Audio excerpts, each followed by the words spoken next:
Merry Christmas. Merry Christmas. Happy holidays.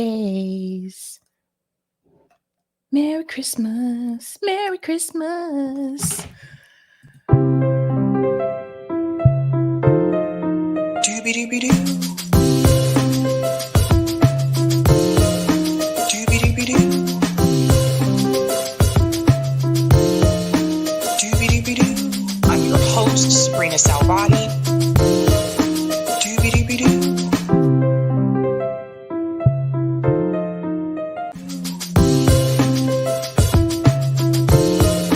Doobie-doobie-doo. Doobie-doobie-doo. I'm your host, sabrinasalvati. Doobie-doobie-doo.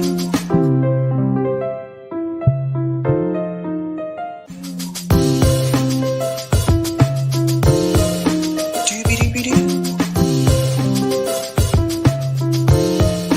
Doobie-doobie-doo. I'm your host, sabrinasalvati. All right.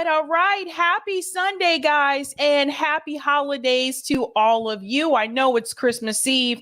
Not sure if all of you celebrate, but I'll keep it brief here tonight because I know some of you got kids and you got to get the kids to bed, watch the Christmas movies and all that fun jazz. But welcome to Sab's podcast. I'm your host, Sabrina Salvati. If you are new, I want to let you know that Sab's podcast is a part of Revolutionary Blackout Network. You can catch me there on Thursdays for the Sabby and JB show. And you can catch me here Tuesday, Thursday, Friday, and Sunday. Welcome, guys. Shout out to everyone watching on YouTube, Rockfin, Twitter, and Rumble. And we're back. We're back. Are you guys ready for the holidays? Are you ready for Christmas tomorrow? Any of you in the chat still have to do Christmas shopping? Any of you those people? I didn't finish till yesterday, so I'm just curious. Yes, I do have on the Christmas sweater. I see it, Roger. Sabby sharing her Xmas sweater. Yes, I do. You know, I wear this once a year during this time because it is kind of a Christmas theme sweater here. But yeah, you know, we're doing the damn thing. Ellen says, all of my shopping is done. All right, Ellen. All right. Auntie Shawnee says, it's just another day to me. All right. Corey says, hello, Sabby fam. Marry whatever you like. Corey's also a Sabby member. Oh, I didn't start at the top. I'm so sorry. Sorry, guys. Shout out to Jerry's amputated leg. That's an interesting name. Says, yo, greetings. David says, I hope you enjoyed God Rest, Merry Billionaires, Merry Christmas, Sabby Sabs. Shout out to Indie Left Media says, Merry Christmas, everyone. Greetings. Lawrence, who's a Sabby member, says, share a little tea with Sabby on Christmas Eve. Yeah. And I'm going to get my cocoa later on after this. Shout out to Karen says, hi, Indie Left Media. I love your footage from the Richie Torres protest. It was amazing. Yes, it was. Greetings, Hannah says, oh, bummer. Yes, we're talking about Obama tonight. Shout out to CBC says, happy Sunday at Sabby Sabs. What's going on, Jig Grinder? Merry Christmas, hi all. Shout out to Sophia says, hey, sup? Sophia, and looking at your picture, I'm starting to think of, well, your picture and your comment there. I'm starting to think of that song. What was the name of the band? Is it Four Non-Blondes? And she said, I said, hey. I said, hey, yeah. What's going on? What's going on? Mastermind says, Eric T, please don't make Sabby read that. Okay. Noted. Duly noted. Shout out to Eric T. Red, who's a Sabby member, says, happy Christmas to all. Greetings. Volvo says, hey, Cookie. Shout out to Deneen says, sing it, Sabby. Shout out to Ashura says, Jerry's an amputee win. What's going on? Fiery Poe WA? Or POW? Blessing, Sabs, and everyone. Doobie-doobie-doo. Greetings, Sean Miller says, yo. Shout out to Lynn says, Christmas greetings to all. Greetings, Notori sends love, tea, and Shock emoji. Shout out to JB says, hello, everyone. Forehead kisses. Greetings, Crunch Fish Games. Harvard doesn't care about plagiarism. Oh, we're going to get into it, Crunch Fish. Get into it. And shout out to Regina says, Merry Christmas Eve. You know, next year I am going to do things differently. And I know I've said this multiple times before, but next year is going to be the year when I'm not going to wait to the last minute to take care of Christmas activities. But I do this every year. I don't know what happens. November comes and I tell myself I still have more time, but obviously we don't have as much time as we think. When will I learn? When will I learn? All right, let's go ahead and shout out Sabby patrons and we'll go ahead and dive in. Pretty interesting show tonight, by the way. Thank you, all of the Sabby patrons. If you're interested in being a Sabby patron, I have 5 categories: Ultimate, Sabinators, Sabsters. There's also Sabbies, and of course, members. All of their names are listed here. You can also see their names scrolling across the bottom of the screen there on the ticker. Thank you guys so much.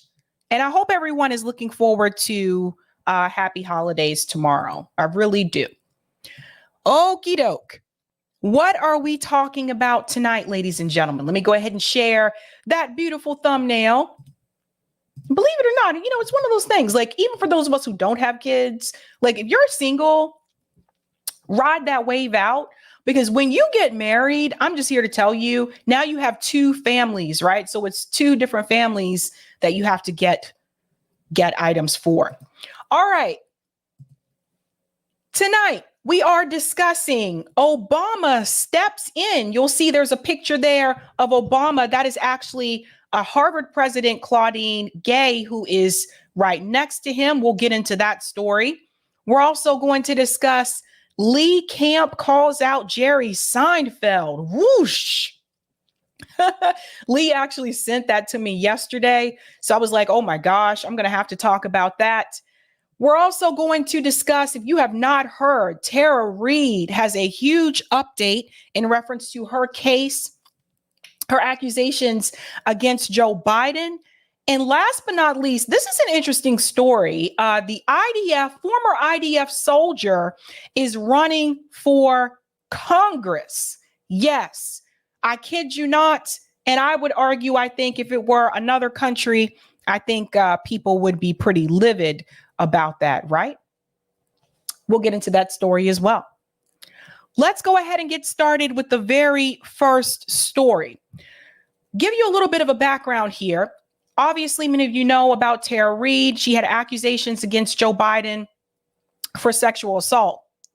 Since then, Tara Reade has tried very hard to explain her story and to get some type of accountability for Joe Biden. Since her story has come out, Tara Reade has been harassed, she's been threatened, and she is now still not permitted to return to the United States. And I say that meaning that she is in Russia. She went to Russia to promote different versions of her book. So her book was being translated into different languages. She went there to do that. She was then contacted by Representative Matt Gaetz, who informed her that if she were to return back to the United States, she would most likely be detained, that they would arrest her. So Tara Reade has been in Russia all this time. It is the holidays. It's not like Tara Reade's family is in Russia. Her family is still here in the United States. So she can't even come back here and spend time with her family. But she's still fighting. And now she is actually going after the FBI. Listen to this one. This is a big story. Biden accuser Tara Reade goes after the FBI for targeting Americans. This story broke on the 21st. Tara actually sent this to me herself. Tara Reade, who claims she was sexually assaulted by President Joe Biden in 1993 and recently moved to Russia, has filed a formal complaint with the U.S. Department of Justice Inspector General, so with the DOJ. Reade served as a Biden aide when he was a U.S. Senator representing Delaware, drawing headlines during his campaign in April 2020 when she filed a criminal complaint with the Washington Metropolitan Police Department, accusing him of pushing her against the wall. We won't go too deep into that because of YouTube, but he assaulted her. The accusations were strongly denied by Biden and Reade became fearful for her safety, making a plea in May for Russian President Vladimir Putin to grant her citizenship following her move from the U.S. to Moscow. Let me correct something here because they're not telling the story accurately. She didn't move to Russia. She went to Russia to promote another version of her book. So her book was being translated into different languages. That's why she was there. While she was there, Matt Gaetz contacted her and told her that she should not come back to the U.S. because she would be arrested because of the fact that she went to Russia, basically. So while she was there, she spoke out against what happened to her in Russia. It was a conference. There was a conference that she attended and they allowed her to speak. So she spoke her piece there. It's not like she just woke up one day and said, I am going to move to Russia. That's how she ended up there. And she is still kept there, basically, because if she does return to the U.S., there is that threat to detain her. So I just want to make that clear. They're not accurate in this article. In my opinion, the U.S. has lost its democracy, says Reade, who before working for Biden served as an intern for then Representative Leon Panetta. I'm not being melodramatic, but it's come out in different ways. It's bigger than me. I frankly don't know if I'll get any justice in my own case, but I'm hoping it will help others. I think the only way I can know is by doing it and pushing it. So this was the conference here that I was talking about where Tara Reade spoke out in Russia. The new civil rights complaint, which is not a lawsuit, was filed on Wednesday and requests an investigation into FBI practices that resulted in Reade, described within as a whistleblower victim of sexual assault with no criminal background or monetary motivation, becoming the target of a federal grand jury investigation and California criminal investigation, even after she requested FBI protection from death threats. And we'll get into some of the threats that have happened to her. We're going to go through a video of that in just a second, so you'll understand just everything that she's been through, because it wasn't just her. People have actually come after members of her own family as well. Her First and Fourth Amendment rights were violated, it claims. It also seeks an investigation of the extent of the FBI surveillance, including search and seizure activities such as applications and issuances of subpoenas and warrants targeting Reade and her social media, communications, and financial accounts, in addition to disclosure and copies of all records and information associated with her surveillance under the First Amendment rights. All FBI records related to Reade are also requested to be expunged. Newsweek reached out to the IG via email for comments. Reade, who left her life, including family and pets, in the U.S. about 7 months ago, said her complaint is part of what she views as a broader U.S. trend of legal and political weaponization, citing the recent Colorado Supreme Court ruling barring Republican presidential candidate Donald Trump from being on the state's ballot, to people at the January 6th Capitol riot being targeted with harsh sentencing guidelines. Around the time she left for Russia, she had been in contact with House Republicans, including Matt Gaetz and Marjorie Taylor Greene, about publicly testifying in front of the House Subcommittee on Federal Weaponization. That never came to fruition. Let me pause here. The reason why that never came to fruition, because again, she was told not to return to the United States because she would be arrested. Just want to add that piece there. It goes on to say, she said she believes Gaetz tried his best and she wonders whether having a new House Speaker, Mike Johnson, may improve her ability to testify either remotely or in person if provided the right security, as she still is fearful for her safety. London-based attorney Jonathan Levi, who has legally represented Reade since the spring, told Newsweek via phone on Wednesday that he is going through all proper legal channels and that it is up to the IG to investigate or not. If not, the next step would be a tort claim as a precursor to a lawsuit. Okay, now let's get in the video here from Redacted. And someone actually sent this to me. Thank you for sending this, because Tara Reade was on Redacted. It appears some of you watched this show. I wasn't familiar with it for quite some time, but I know when I looked at my YouTube analytics information, when it tells you who your viewers watch, it appears a lot of you watch this show, Redacted. Like, this show was ranked up within the top 5 of what my viewers watch. So someone sent me this video, and I've been checking out some of their other content as well. So check them out. Their big thing is exposing corruption. So Tara Reade was there to talk about why she is suing the FBI. And this is very scary, you guys, because this goes to show you once again that when you basically come after someone who's in a position of power, it goes to show you what the federal government will do to you to silence you. Let's go ahead and bring in this clip here.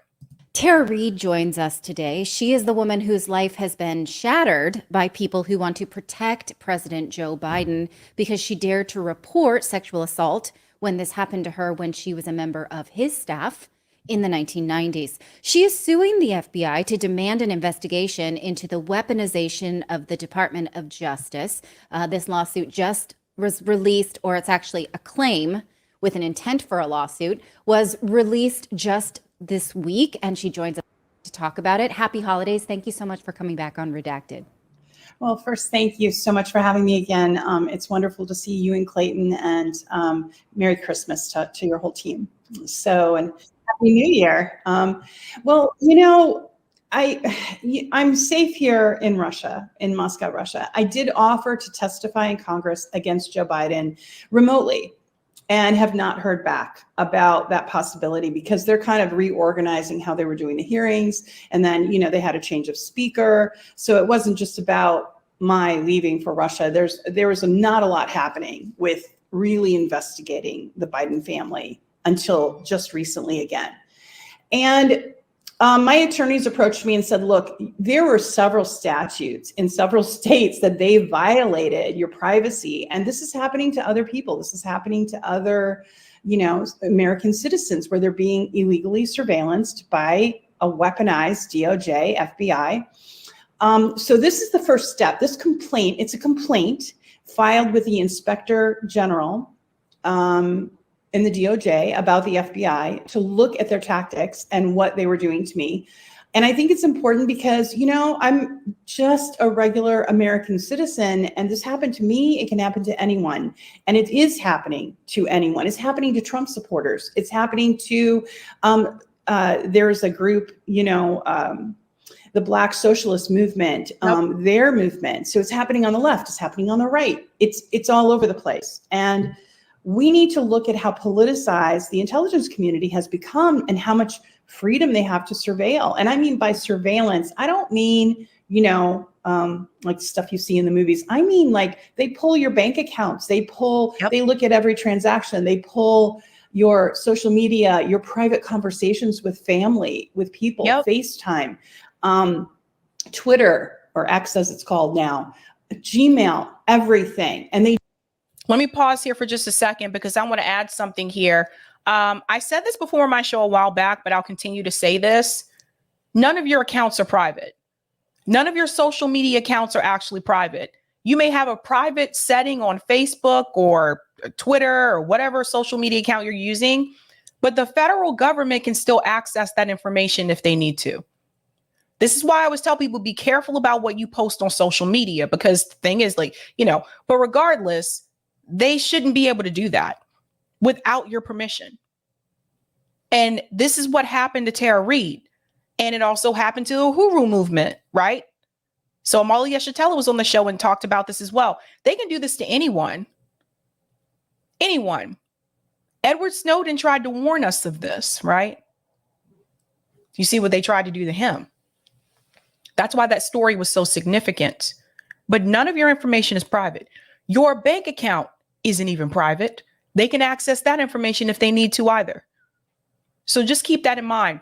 One tidbit I will give to everyone, because this is the way they've been able to get some people in the past, even some celebrities that didn't technically follow the status quo when it came to the narrative. Always do your taxes.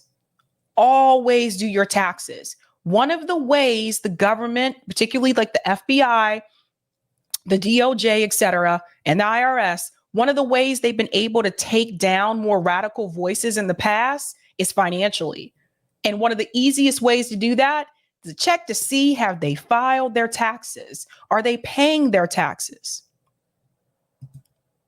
Do this through what's the secret court called FISA. And so my attorney speculated by doing some research about my case that I wasn't just being surveilled. It wasn't just like an operation of Biden's campaign. This was much bigger. This was actually a weaponized FBI operation that went all the way up to the NSA eventually. And it was done to specifically suppress my allegations against Joe Biden when he sexually assaulted me in 1993 when I was a staffer. Now, he buried the report. It's sealed in the University of Delaware. And so the next step during the campaign, when I came forward, along with 7 other women, and there are other women, by the way, who have not come forward, who are petrified to, he has tried to do everything he could, his campaign, the people working with him closely, to silence it, just like they did the Hunter Biden laptop. So the more research my attorneys did, the more they realized, because they had done other human rights cases, the more they realized, okay, this is big. This is like an operation. And so this is the first step. There's going to be another step that's taken after New Year, and we'll, of course, let you know what that step is to further try to get some answers from the FBI. So we're asking for, information about my files. How do they surveil me? Why do they surveil me? Why is there a sealed case, criminal case against me with a grand jury impaneled? And why was I warned by intelligence community members that were whistleblowers and by a sitting US congressman that my life was in danger and I had to stay in Russia? It's ridiculous. It's unprecedented. It needs to stop. And well, in your book, you do a really nice job of detailing just how scary it's been for you since you reported this abuse in 1993. And it's gone through fits and spurts where you try to live your life and then it creeps up. You and your daughter don't know who's watching you, who's reporting what things, who's digging into your privacy. There's just scenes of you sitting in the kitchen and not being sure if you're being watched or not. That must be terrifying. Now, since last year, or this year rather, you have sought asylum in Russia. Has that helped give you quality of life? Actually, yes. And the Russian Federation, I have a lot of gratitude to RT, who hired me to do more substantive work and writing. I'm working on a book as well with a publishing company. And then, the safety issue has been, I have a nice place to stay. I don't feel surveilled. Of course, I'm still surveilled by the American intelligence community, and that still happens. When I first came here, I went out to a pub and met some local expats, Irish and British. And of course, in the British Intelligencer, they talked about how I was enjoying my night of freedom in Moscow with a bunch of Irishmen and British men. And it made me sound kind of wild. And it's just funny. It's ludicrous at this point. But basically, it's very safe here. Moscow is an extremely safe city anyway. And so that's been good. However, back in the States, there's still shenanigans happening. And my horse was almost kidnapped about a month into me being here in Russia. And that was really traumatizing. I mean, a trailer came onto the property and they tried to load him, and the owner of the stable stopped them. So the person was a little deranged and was saying she was doing it for Joe Biden. And I don't know why Joe Biden would want my horse. So anyway, he's safe. And I was able to get local law enforcement, and the local ranch, of course, protected my horse, and he's fine. But things like that. My daughter's, right before we came here, she has a security system. It was hacked Her computers were all hacked. So things like that were all happening. And so this is another point that I wanted to bring up. Again, they weren't just coming after Tara Reade. They were coming after family members of Tara Reade. Like, they were coming after her daughter, hacking into her daughter's security system. This is very dangerous. Obviously, you would not feel safe if that were happening to you. But again, this is their way of trying to intimidate Tara Reade, trying to make her go away. And they've done this to other people before, too. I mean, same thing. Edward Snowden can't come back to this country. Can't come back to this country. And even if the United States government said, okay, we're going to allow you to return to the country, Mr. Snowden, I don't think it would be safe for Edward Snowden to return. You know, so the security state that we have in this country has become incredibly dangerous. Now, I give a shout out to technology. I like the fact that we're able to access things a lot quicker than we used to, like when I was growing up. So I'm not hating on technology. But what I will say is that we also have to acknowledge the cons that come along with it. If you're on Google and you have a Google account, Google knows what you're doing too. Every time you type something into a search bar on Google, you think they don't know what you're looking for? Don't you think it's strange? Like, if you mention something and you just happen to have your phone nearby you and you pick up your phone, all of a sudden you see an ad for an item that you were just talking about. They're looking at you right now. So the security state in this country has become ridiculous. And it's very scary that Tara Reade still till this day cannot get some type of closure around this case. They have been targeting her more than they have been targeting Joe Biden, who is the accused. They've been coming after the victim. that has ceased pretty much. Now that I've filed this, hopefully that won't start up again. But, you know, I feel safe filing this from here. I don't have to be there in the States to do it. And I'm the only whistleblower that can do something like this, can make this move and really call out the FBI. And when they reveal these files, and I don't care what they reveal about me, my point is they shouldn't be surveillancing me. What we need to find out is why they were doing this to US citizens and what other operations are, in the crosshairs of it. Well, just this week, we reported how the journalists and lawyers that met with Julian Assange in the embassy had been surveyed, and a judge is allowing their case against the CIA to go forward, which is unusual because most people are not successful at challenging how they are surveyed by the government. So does this case give you hope that perhaps you will be successful in challenging how your privacy has been infringed upon? Well, that's a really good, thing that you brought that up. Julian Assange has suffered so much, and he also had a murder plot against him by Pompeo, and that was revealed. And there's been no consequences for Pompeo for actually. Well, more specifically, not really about Assange. Right. It's about the American citizens who met with him, and their privacy was infringed upon. So you can see how this parallel would relate to you. The government has to answer for how and why they have been targeting you. Exactly. And there's not only a right to privacy in federal law and in the constitutional right of privacy, but also there's state statutes that are very specific about the kinds of privacy that you have. And I lived in California and Washington and Oregon, as you know, so those have very high standards for privacy, and those were violated. So you're right, there is a very strong connection there between that case and my case. And again, this will reveal sort of the weaponization politically of the DOJ by the Biden regime.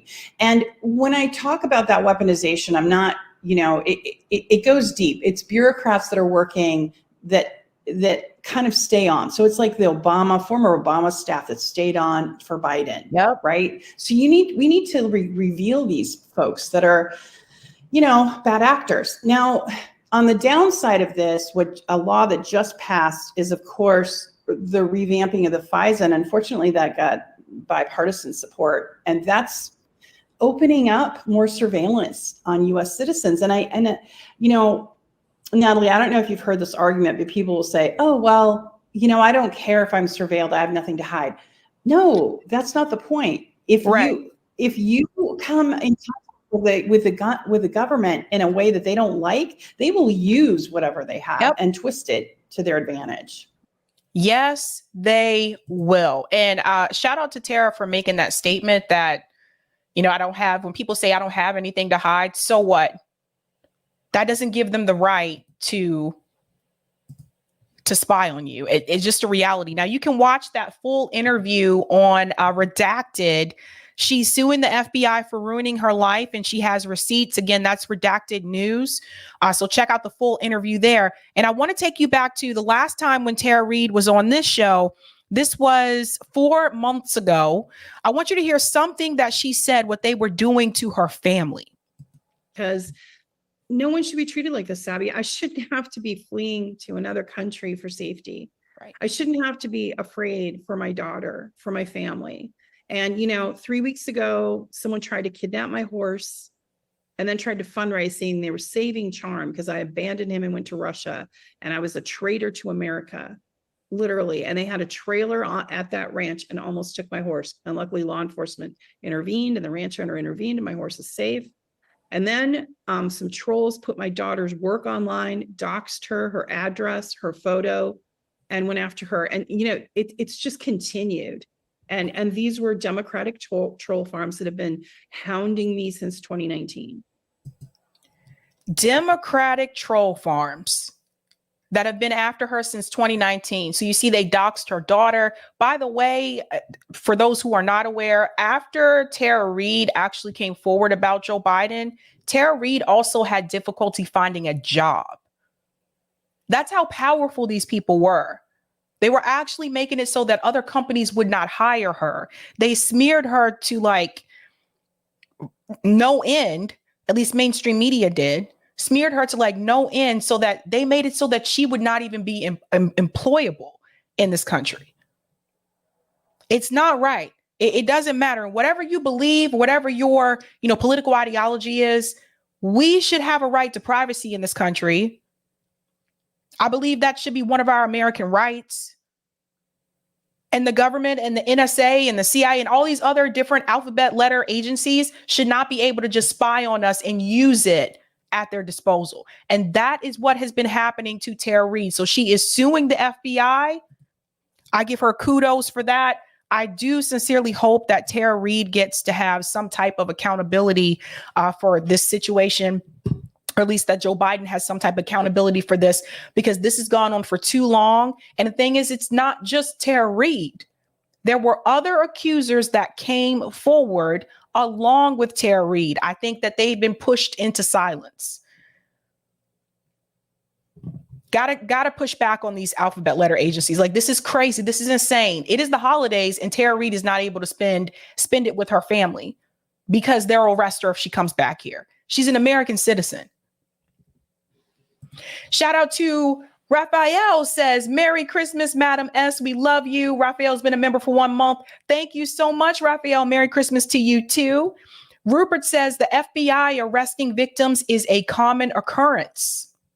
Seeking Freedom. Redacted is also anti-Zionist. Yes, they are. They are. I've noticed that. De Gracia, I love Redacted. Pincus says, holy hell, Sabby Sabs, you're scaring the out of me on Christmas Eve. You're just like Santa Claus. Oh, yeah, I pop up sometimes. Ho, ho, ho. Darren, hope you and your family have a good Christmas, Sabby. Do you have any hopes for grassroots action and any ballot initiatives in 2024? Yes. I think I'm going to start covering the 2024 ballot initiatives in January. There are a lot of things coming up this year. So yes, and in reference to grassroots action, absolutely, because we see what's happening on the ground in reference to the Palestinian protests. Also, the labor movement has now merged with Palestinian protest as well. The UAW has joined on. Amazon workers have joined on. So yes, I do think that I have hope for that. And Travers says, shit, Sabby watches Redacted too. I do now. Yeah. So someone sent me that video and said, you might want to check them out and yada, yada. And it was interesting because Tara Reade had actually just sent me the information that she was going after the FBI. And so I was watching that interview with Tara Reade, and then I clicked on other videos on their channel, and I was like, oh, okay, these guys are pretty based. And yes, they are anti-Zionist. Thank you so much. Okay, we're going to our next story here with Lee Camp. So Lee actually sent me this yesterday, and I was like, I got to talk about this because you guys have noticed that some of the Hollywood celebrities have obviously come out being very, very, very pro-Israel. They are starting to step in line and basically try to find a way to switch the narrative a little bit because they see that things are not working out in the Zionist favor. Jerry Seinfeld is one of those celebrities. Lee Camp roasted him pretty well, I think. But there's something that Lee Camp mentioned in this video as to why this is actually happening. Why are these celebrities coming out to be so pro, Israel? And then also, it's not just celebrities that are Jewish, by the way. So remember, Zionism isn't Judaism. There are celebrities that have actually spoken out in support of the Palestinian people. Excuse me, of the Palestinian people, but they are not receiving as much coverage from mainstream media as the Zionist, right? So Lee Camp talked about this actually on Breakthrough News, and he calls out these celebrities and these influencers that are coming forward with these pro-Israel talking points. Let's get into it. It's pretty funny. Why are there still well-known people supporting Israel's special military right to exist genocide operation against Gaza? Well, some of these B through D listers are simply dumb, confused, or misinformed, but some are all three at once. Yet to figure out why so many influencers support these primetime crimes against humanity, you have to follow the money. Yep.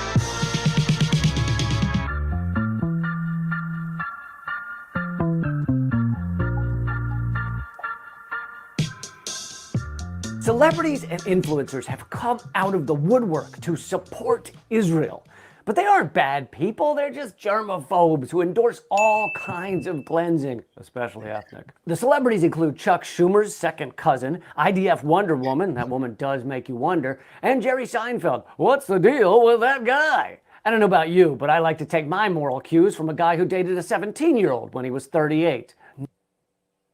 And we have to pause at this part because I honestly think some people may have either forgotten about this. Hold on, let me get back to it. You, but I like to take my moral cues from a guy who dated a 17-year-old when he was 38. Yeah, so this about Jerry Seinfeld, which I do feel like was something that Hollywood just tends to look over. These older men that are actors that date these teenage girls. Hello, Woody Allen. Right? And these people just get a pass. So the fact that Lee Camp called this out, I thought that was very important because people tend to forget this about Jerry Seinfeld. Yes, he was 38 years old and she was only 17 years old. And Hollywood just turned a blind eye to this like it was no big deal, right? So here's Lee to remind you, sorry, but the shit's creepy. I remember what I was like when I was 17. Do you remember what you were like when you were 17? Were you ready for that type of relationship? Because I was not. And why is a 38-year-old man looking at a 17-year-old girl? But Jerry Seinfeld got a pass. Woody Allen got a pass. Let's continue. Not that there's anything wrong with that, except laws. But believe it or not, there are anti-Zionist Jews in the world. Zionist and Jewish are not the same thing. In fact, there are more Christian Zionists in the US than there are Jews in the world. Like, literally. Of course, many of those Christians believe we Jews need to be in Israel to bring about the end times, at which time they believe we'll burn in hell. But they want us to burn in hell in the best possible way. For all eternity. I guess I had a different plan for eternity. I thought I'd be single, I guess. I'm sorry. Anyway, many of the other influencers supporting Israel are actually being paid to do so. We have no idea how many influencers actually took the $5,000 deal, but we do know some of the ones who didn't. I will not sell it on Palestinians for any amount of money. So look at this, guys. They are paying. Look, Israel after content creators offering $5,000 sponsorship deal. We called this out when there was the pro-Israel march in DC. They were interviewing some of the attendees, and some of the college students said they were offered money. They were paid to attend. I don't hear any of the pro-Palestinian protesters saying that they were paid to attend these events. So you have influencers and you have celebrities that have been paid. They have sponsorship deals. They're being paid to say the rhetoric that they're saying. Don't look at me. I don't have any sponsorships. But this is very revealing. How many influencers actually took the $5,000 deal? But we do know some of the ones who didn't. I will not sell on Palestinians for any amount of money. You cannot buy my support of a genocide. This is disgusting. Then there's the $250 that was offered to each college student who would show up to the recent pro-apartheid, I don't really understand things, but I can hold up this poster rally in Washington, D.C. And when I was a college kid, $250 sounded like more money than God has. Turns out that's actually a misconception. God doesn't. Pause here for just a second. So guys, the narrative is not working out in favor for the Zionists, right? So what do they have to do? They have to pay to make the narrative work for them. That is sad. That is pathetic. And I know some people are like, $250 is no big deal. But when I was an undergrad, $250 was a lot of money. That was a lot of money, okay? Broke college student. And broke college students, you give them money like, yes, will you take this survey for us? We'll pay you $100. They used to pay us to take surveys when I was an undergrad. We would do it. Yes, we were broke. We needed money. I knew kids when I was an undergrad that used to donate blood or donate plasma to get paid. Not necessarily because they cared about donating, but because they wanted to get paid. Oh, man. Have that much. He busts his tables at Applebee's for reject breadsticks. How intelligent do you have to be to take a food order? Jesus. Ma'am, you're absolutely right, and I apologize. Anyway, those college kids were paid off by the Israel On Campus Coalition, a little-known organization with links to Israeli intelligence. But then there's an even bigger kind of influencer, Congress. In the Senate, they voted 97-0, and in the House, 412-1 to support Israel. But that word support, that's a bit of a stretch. It's like if you helped your friend Andy push a dead body into a wood chipper and then you told your wife you were out late because you were supporting Andy. We gonna get help. But 97-0, talk about a landslide. And that's despite the fact 2/3 of Americans want a permanent ceasefire. You see, many Congress people are funded throughout their careers by Israel's lobbying firms, including J Street, Pro-Israel America, Republican Jewish Coalition, AIPAC, NORPAC, and FAME. Let's pause back here because I want you to see all the ones that he mentioned. Let me just mute it for just a second.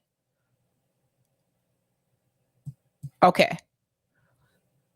This is what I wanted you to see, guys, because AIPAC is the easy one. That's the one that a lot of people know, right? But there's also J Street. There's Pro-Israel America, Republican Jewish Coalition, and NORPAC. These are the ones, and again, you can find this on Open Secrets. These are the groups that are part of the pro-Israel donors. So it's not just AIPAC. NORPAC and Fanny Pack. I might have made up that last one. Huh? So let's see, who is the senator or former senator who has received the most money from the Israel lobby? Who's that war criminal? Genocide Joe Biden. Come on, man. And number 3 on the list is our good friend Hillary Clinton, who has wholly endorsed bombing children and hospitals. She rarely even asks which children. Number 6 and 7 on the list are Chuck Schumer and Mitch McConnell. Mitch, what are you thinking? Hello, darkness, my old friend. Let's pause here for a second. Chuck Schumer and Mitch McConnell. Chuck Schumer. Remember, Chuck Schumer was one of the people that gave a speech and basically said that he was one of the people that actually pushed for Zionism is anti-Zionism is anti-Semitism, that was Chuck Schumer. See, Chuck Schumer likes to pretend like, well, I'm progressive too. I care about the people. But Chuck Schumer is also in bed with the pro-Israel lobby. So that's what people have to see. I'm not surprised about Mitch McConnell, but some people would be surprised about Chuck Schumer. And you have to remember who you mentioned earlier on, Amy Schumer and Chuck Schumer. Yes, they are related.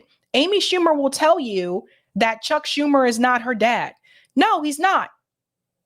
But you're still related to him. She's like his second cousin, but they're still related. So just keep that in mind, guys. Let me scoop out here a little bit because I don't want to get the music. There we go. And two of the current members of the House of Representatives receiving loads from the Israel lobby are Democratic leaders Nancy Pelosi and Hakeem Jeffries. Israel today, Israel tomorrow, Israel forever. God bless you. Point being, the U.S. federal government on both sides is bought out or heavily funded by the Israel lobby. Do you think that influences their stances? Does a ventriloquist influence his doll? Get your loser hand out of my ass. But it's not just the politicians the Israel lobby supports, it's also who they oppose and how they sink anyone who dare criticize the apartheid state. Representative Rashida Tlaib is the only Palestinian American in Congress. Therefore, Israel wants her in Congress less than Star Wars fans wanted Jar Jar Binks. So Congress voted to censure her for daring to be Palestinian, but that's not where it stopped. I was offered $20 million to withdraw from the senatorial race and run against my friend Rashida Tlaib. And it's not just him. Also, Hill Harper was also offered $20 million as well to actually stop his race in Congress, stop his race for Senate and actually run against Rashida Tlaib. These organizations have a lot of money that they can just throw at people. I mean, $20 million, offering that to multiple different people. These organizations are incredibly powerful. $20 million? That's insane that he turned that down. I would run against my own mother for $20 million. I might even run over my own mother for that kind of money. I'm kidding, Ma. But with 20 mil, I could totally buy a new Ma. It's another pain in the ass. Now you may be thinking, $20 million sounds like a little more than the maximum $3,300 that you're allowed to donate to any candidate. No, $3,300 is the limit for a campaign contribution. This was a bribe. It's a completely different thing.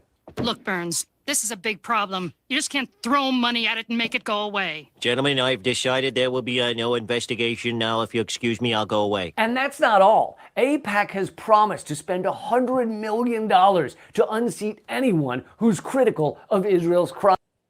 $100 million AIPAC has to just give away to unseat politicians. So one of the things that Lee has really pointed out is that it all goes back to the money, right? This is why we talk about following the money. And it's not just about the politicians. It's also about the celebrities, the influencers. If these organizations have millions and millions of dollars, they can just pay people to advocate for them. They, in turn, they can pay people to change the narrative and to manufacture consent. And that's what they have been doing for years. MSNBC, CNN, Fox News, all the mainstream media networks, the commentators that you see on these networks, these are just puppets. They just sit in the seat. They can easily replace them too. No problem. But when you have organizations that also have their hand in the actual network, they're not just donating to politicians. They're not just donating to paying off celebrities and influencers. They have their hands in the media space. And the media is especially powerful because the media is the one that creates the narrative that is spread to the masses, to the general public. So if you can't control the media, how are you going to control the narrative? This is where independent media comes in. This is where people like me, right? People like Harlan's Media. This is where people like us will come in to try to break that. Granted, We don't have as much pull as mainstream media does, but I do think more people are moving away from mainstream media, thus looking towards independent media to give them a different narrative.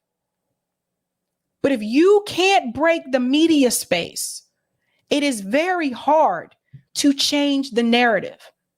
One of the ways they've been able to do that is by getting people out in the streets. So the younger generation, I give them a shout out because they're not easily swayed by this.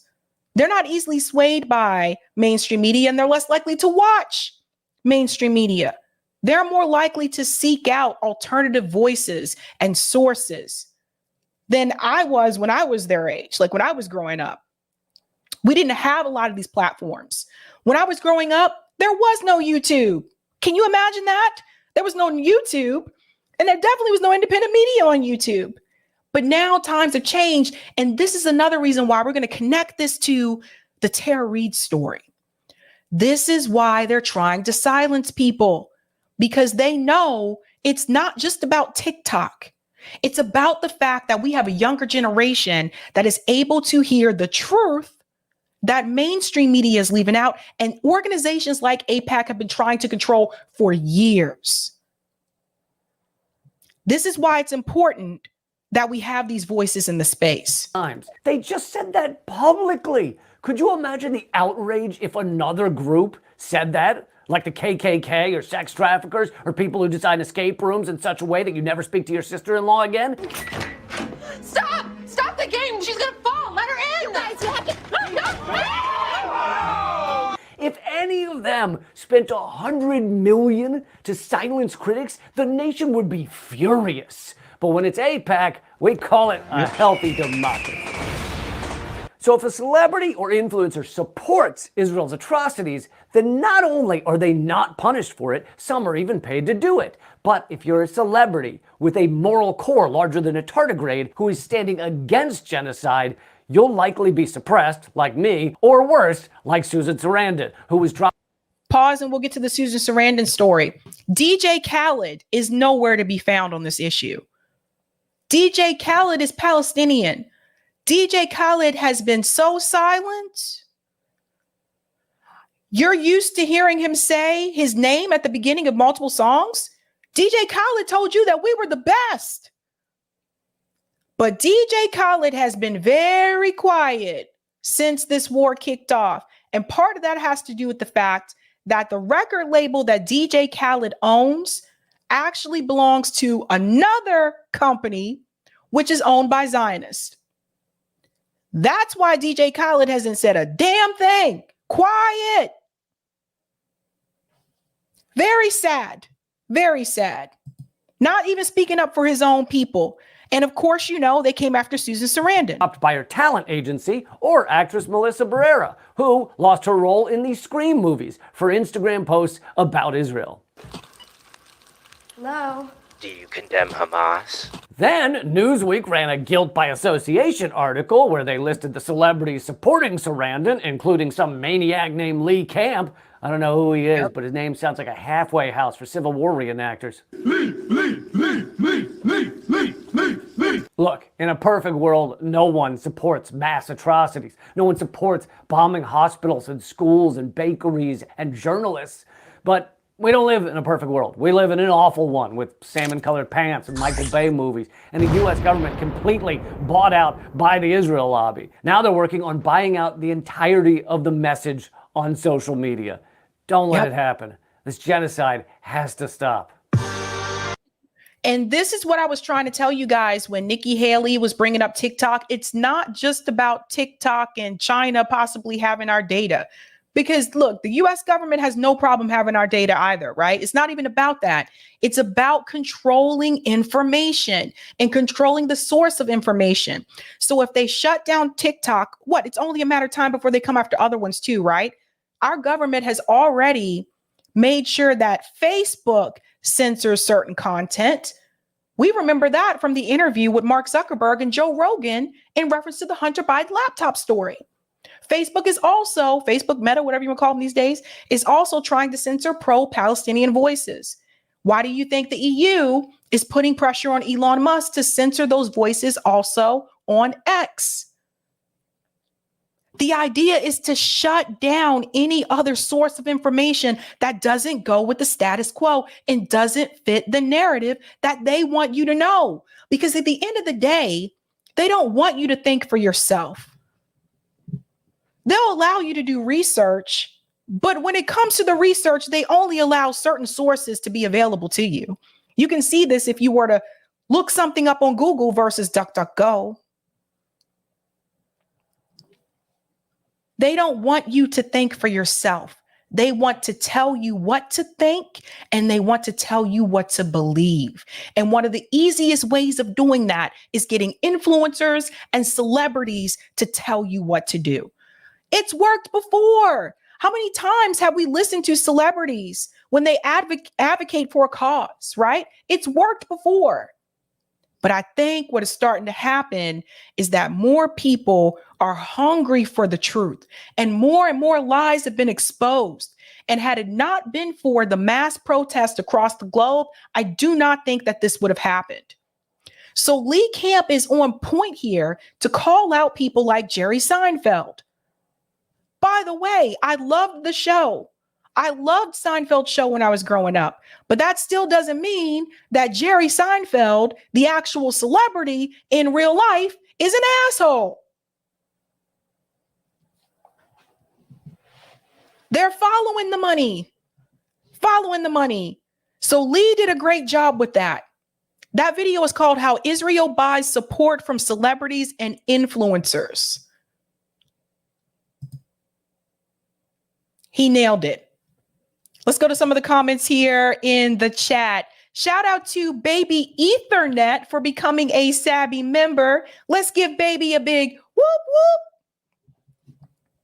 David says, in their circles, it is no big deal. It's the moral depravity on full display. JB says, what if Iran paid $5,000 to influencers to prop up Iran? There would be outrage. Exactly. When we get to the IDF soldier story, we're going to make some comparisons here. Thank you for the super chat, JoJo in 3D. Have a great holiday. Any chance you can make short reels to share on Facebook and Insta? People seem to respond more to short form content. I'm working on it, JoJo. I'm working on it. I'm not the best with that. It's just the putting things together and but I'm working on it. That'll be something to look forward to more in the new year. JB says, hell, $250 is a lot of money for me now. Danny, Jerry stayed silent during Kramer's N-word rant on stage. Yes, he did. Teddy, they are paying you back $5,000 of your own tax dollars. And thank you for the super chat, Penny. Can you do a show on toxic cost of going green? I can. I would need to bring on someone for that, though. And Anna says, Sabrina, I appreciate you. You are a hero of truth and justice. Thank you so much, Anna. Thank you for the super chat, Muhammad. A single party oligarchy masquerading as a two-party democracy. Exactly. That's exactly what we have. Thank you, David.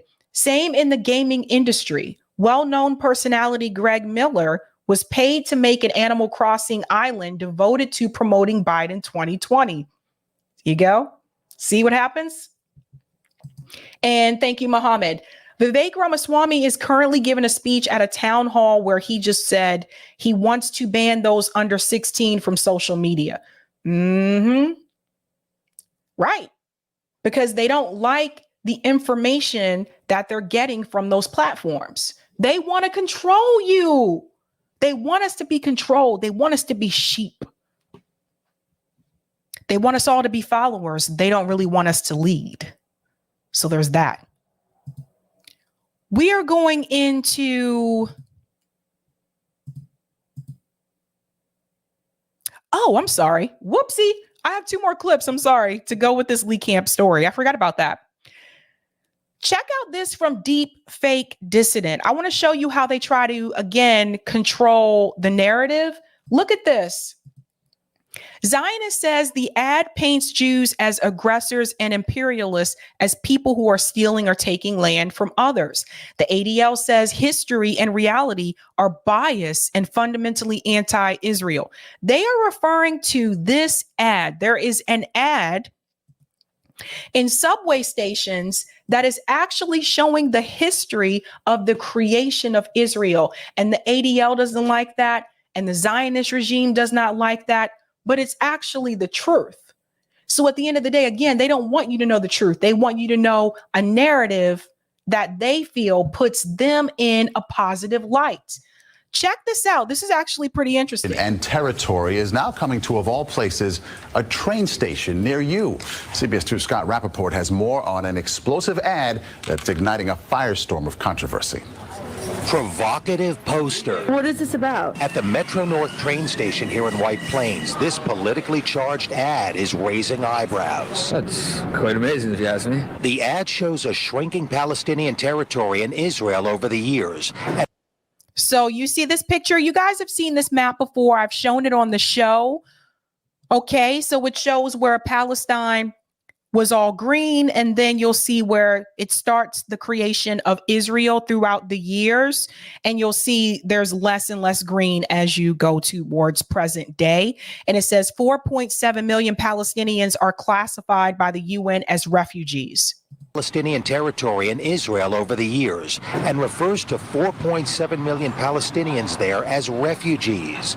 The ads are appearing in 50 Metro North train stations. Some Jewish leaders are concerned. I think the ad is very offensive. It's certainly offensive to Jews. David Afun is the editor of the Jewish newspaper, the Algemeiner. He says the ad is anti-Semitic. That paints Jews as aggressors, as imperialists, as people that are stealing or taking land from others. So let me ask you a question, folks. So if people feel that it is offensive to tell the history of how North America became the United States, should we stop talking about that part of history? Are we not going to discuss how the indigenous people were pushed off the land here in when it was North America at the point in time? Are we not going to discuss that now because people may be offended? Palestinian people have lost most of their homeland. Henry Clifford, chairman of a group called the Committee for Peace in Israel and Palestine, spent $25,000 of his own money on the ads. What are you hoping to get out of this? What are you hoping comes from this? To educate people. Simply to open their eyes, let them see what has happened on that map. And all of this has caught the eyes of commuters here in White Plains. I thought it was all settled back in the 70s with the Six-Day War. My reaction is why is there an anti-Israel ad sitting here at the train station? Afun is calling for the MTA to take the ads down. The MTA says it doesn't restrict ads on the basis of viewpoint, and while it doesn't endorse this ad, the posters will remain up. Scott Rappaport, CBS 2 News. Okay, so again, another example of them trying to control the narrative. Now, that gentleman paid with his own money to have that ad at the subway stations in New York. They don't want him to do that because they said that it's anti-Israel, even though it's showing you the truth about how it was colonized over the years, right? And the Palestinian people were pushed out. But at the same time, it's okay for organizations like AIPAC to pay celebrities and social media influencers to tell their version of events that makes them feel better. And it gets worse. Like, I want to remind you of something that President Truman said. U.S. President Truman discusses the challenges of establishing Israel in Palestine. Now, this is an old school video, and you'll see the map here. There's Saudi Arabia, Iraq, Syria. There's Lebanon, Jordan, and there's Palestine right there, and you'll see the Red Sea. The Zionists particularly, who were against anything that was to be done if they couldn't have the whole of Palestine and everything handed to them on a silver plate so they wouldn't have to do anything. It couldn't be done. We had to take it in small doses.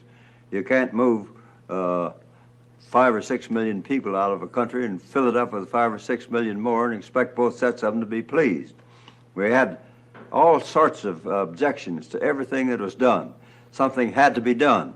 We went ahead and done it and had it done, and now it's working out. Eventually, I think we'll have them all satisfied, but it's going to take a great deal of time yet to get the job done. The Zionists particularly, who were against anything that was to be done if they couldn't have the whole of Palestine and everything handed to them on a silver plate so they wouldn't have to do anything. It couldn't be done. We had to take it in small doses.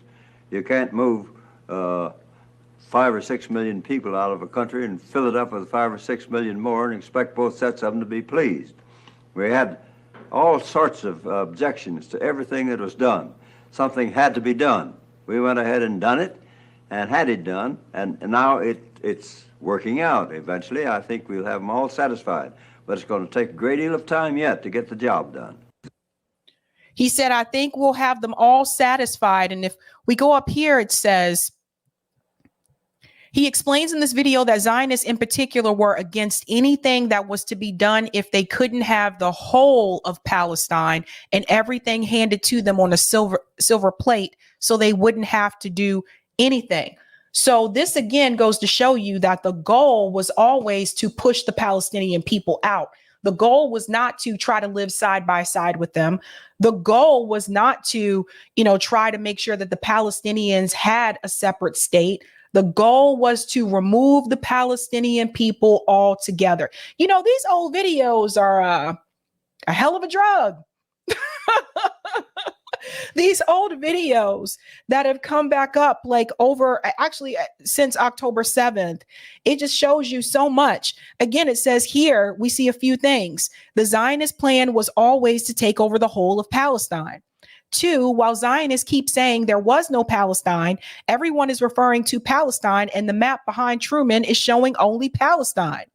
3, Truman, instead of opposing the Zionist plan to take over the entire land of Palestine and to place 5 to 6 million people, which is the definition of ethnic cleansing, is actually suggesting that logistically, this cannot be done in one go and instead should be done in stages. In essence, he is supporting ethnic cleansing, but not in one quick go, which is what we've seen happen over the decades. Further, it is interesting to note that even in those early days, Zionists wanted all of this to be delivered to them by others, or as Truman says, on a silver plate, so they wouldn't have to do anything. Today, the same plan persists of trying to take the whole land and displace the rest. Again, Zionists want things on a silver plate, except now Americans provide steel bullets and bombs on that silver plate.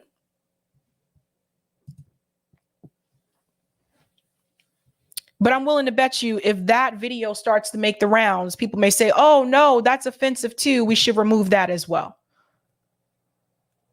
They just don't want you to know the truth. Thank you so much for the super chat. Miss me with it. You should do a story on the company that Verify ID on X and its connection to Israeli intel. It's bad. I'll have to look into that, Miss me with it. The Oracle says the truth spoken yesterday is even more potent today. Isn't it interesting how people are trying to rewrite history? If you have not had a chance to do so, go ahead and smash that like button, guys. That helps me out with the algorithm. Thank you very much. We're going to move on to this next story here. Barack Obama seems to have his hands in everything, right? It's behind the scenes, not president anymore, but still somehow pulling puppet strings. Well, that hasn't stopped. Now, recently you've heard about the pushback that President Claudine Gay from Harvard University has received in reference to not resigning. So let's go back before we get to the plagiarism issue. This all started with billionaire Bill Ackman actually writing a letter to Harvard University saying that he was upset about the protest, and the letter that was written at Harvard University from the students actually blaming the state of Israel and talking about the occupation and oppression of the Palestinian people. So Bill Ackman had a problem with that. He raised these concerns to multiple people in different channels. And the next thing we knew, 3 university presidents were sitting in front of Congress: the president of MIT, the president of UPenn, and the president of Harvard. And they were being accused of allowing students to have anti-Semitic behavior. The only problem is that the statements that those students were making are actually not anti-Semitic. This is where the Zionist regime came in once again and tried to change the definition of what it means to be anti-Semitic now, so that they could accuse those students of doing that. This was another way to try to change the narrative, right? And get people back on the side of the state of Israel. But that didn't work. And that's just one example that they've used. The University of Pennsylvania president decided to resign. She got pressured, she resigned. However, the presidents of MIT and Harvard have not resigned. They have continued to remain in those positions. Harvard administration has said that they stand behind Claudine Gay and that they support her staying in that position. So what happens next? Going back to the Zionist playbook, we couldn't take them out that way, so what do? You smear them. You try to find something on them that will make them resign. So what they found on Claudine Gay is that apparently there was evidence of plagiarism. Now, plagiarism is not cool. Having been through the university system, I can tell you it's a serious offense in academia. That being said, I don't think that Claudine Gay is the only person, if you were to do the research, is the only university, president or the only university administrator that has plagiarized people before. There are others. It's just that she got caught. But the reason why she got caught is because they were looking for something to get her with, to get her out of there. So you had to understand all of that before we get into the plagiarism piece. And then I'm going to explain to you how this involves Barack Obama. Let's dive in. Is Harvard University really holding its president, Claudine Gay, Dr. Claudine Gay, to the same standards when it comes to the plagiarism that it would assail for students committing the same offense? You might recall Dr. Gay, along with the presidents of MIT and Penn, giving generally seen as disastrous testimony on Capitol Hill earlier this month. They failed to explicitly say that calling for the genocide of Jews on campus would violate their campus's codes of conduct. Now, that, as well as Gay's commitment to progressive policies, have made her many right-wing enemies who have recently raised issues about her scholarship. But regardless of the provenance of these allegations, there is also the matter of whether or not they're true. Harvard's top governing body said a review revealed, quote, inadequate citations by Dr. Gay in a few instances, but, quote, no violation of Harvard's standards for research misconduct, unquote. Now, Harvard's guide on sourcing says this on plagiarism, quote, in academic writing, it is considered plagiarism to draw any idea or any language from someone else without adequately crediting that source in your paper, unquote. Now, critics of Dr. Gay and Harvard's review of the allegations say that there is a double standard going on here. CNN's Matt Egan is following this. Matt, what exactly is Dr. Gay accused of here? Well, Jake, Claudine Gay's career is under a microscope, and now she's facing accusations of plagiarism. Now, Gay recently submitted corrections to 2 papers that she wrote as a professional academic in 2001 and 2017. However, there are clear examples of plagiarism that occurred in the 1990s when Gay was studying for her PhD at Harvard. And in one example, Gay's 1997 dissertation lifted one paragraph almost verbatim from another source without citation. That offense appears to go against Harvard's current guide on plagiarism, which you stated. Pause there for a second.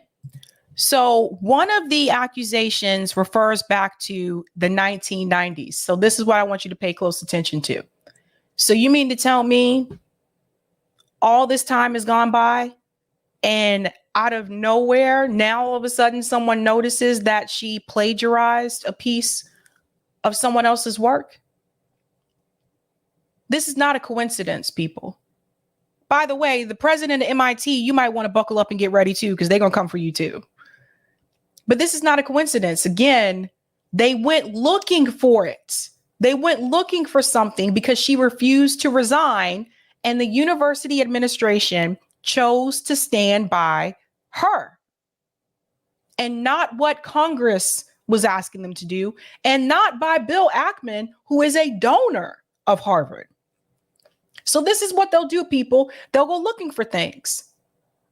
Now, they said that today it goes against Harvard's guidelines in reference to plagiarism.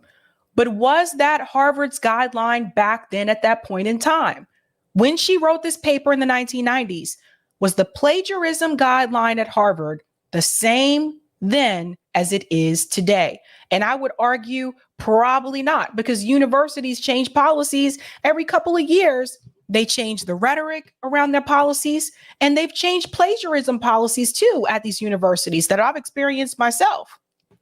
I didn't plagiarize anybody, but I'm saying I've experienced them changing the language in reference to plagiarism. So ask yourself those two things. Earlier, Jake. Harvard's plagiarism policy says that students who submit work without clear attribution to sources will be, quote, subject to disciplinary action, up to and including requirement to withdraw from the college. Now, the first publicly identified instance of plagiarism by Gay comes from a failure to properly cite sources in a 1993 essay. These instances of plagiarism were first reported by the Washington Free Beacon. CNN's analysis, led by my colleague M. Steck, confirmed some of the main allegations in that reporting. Now, Harvard's top governing body said in a statement last week it became aware of plagiarism allegations against Gay in late October. An independent review found a few instances of missing citations, but no violation of Harvard standards. In late October, the war started October 7th. The protest started literally, I think that same week protest started. However, it's not clear whether that review included Gay's 1997 dissertation. Now, neither Harvard nor Gay have commented on the allegations of plagiarism from the 1990s. CNN reached out to Harvard with a list of questions, but the school declined to comment. In a previous statement, Gay said, quote, "I stand by the integrity of my scholarship. Throughout my career, I have worked to ensure my scholarship adheres to the highest academic standards." Now, we should note that the plagiarism allegations against Gay were first circulated by conservative activists. One of those activists has also criticized Gay on Harvard's diversity policies. And Gay's most outspoken critic, hedge fund billionaire Bill Ackman, has also highlighted the plagiarism charges, and he's argued, without evidence, that Harvard only hired Gay to fulfill diversity requirements. Now, plagiarism experts that CNN spoke to stressed that this is a very complex issue. These experts were divided on whether Gay's omissions warrant any punishment, but none of them called for her to be fired, and they noted it's quite rare for academics to be fired for plagiarism. Jake? It's quite rare for academics to be fired, period. Just FYI. Like, especially if you are tenure, forget it. Like you have to do something very damning to actually be fired as an academic. But he mentions Bill Ackman and he says, well, Bill Ackman also agreed about the plagiarism, and conveniently leaves out that Bill Ackman pushed this entire thing, starting with the letter that he wrote to Harvard. Remember, he's a donor and an alum. The letter that he wrote to Harvard, he was disappointed that he said these students were calling for the extermination of Jewish people, which was not the case. All of this happened because one billionaire decided to use his power and his checkbook. That's how this all started. And Claudine Gay wouldn't even be in this situation. Again, I take plagiarism very seriously. But Claudine Gay wouldn't even be in this situation if these universities like Harvard, MIT, and UPenn did not rely heavily on donor money in the first place. That's why they're in this situation. These billionaires that can just come in and say, I'm going to pull my money if you don't do this and if you don't do that. I experienced it at Boston University too. It's the same damn thing. Just like our U.S. government, these higher education institutions, they rely so much on donor money. And that was a big mistake. So the moment you get out of line, the donors start to speak up. Cornell West couldn't get tenure at Harvard because the donors, make no mistake, it wasn't just the tenure committee. The donors had a problem with the rhetoric that Cornel West had in reference to Israel and Palestinian rights. The fact that Cornel West supported the BDS movement, he supported the Palestinian self-determination. It was the donors that came in and said, you better do the right thing. That's why they should have never gone this route. And Harvard is notorious for this. It's not just them. MIT, listen, all these universities that took money from Jeffrey Epstein really have no room to talk. None. But it's all controlled by billionaire money and people that are puppets of the billionaires. And we'll show you how Obama plays into this as well. What else are critics and plagiarism experts saying about Harvard's review of these plagiarism allegations? Well, one criticism is the lightning fast speed that Harvard pulled off this independent review.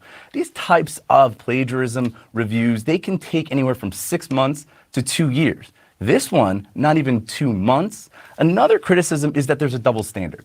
One set of rules for the students, another for the president of the university. I do think we should emphasize, though, that these flames have been fired and fueled by activists. Not activists who are really concerned about academic citation methods, but right-wing activists who are trying to push out the presidents of Ivy League schools who they feel are too liberal. One last point here, Jake. Remember, when you're talking about plagiarism, he really missed the big picture here. I'll let him finish and I'll tell you why he missed the big picture. It really falls into two different categories. One is copying without attribution. There's also the more serious allegation of stealing someone else's ideas.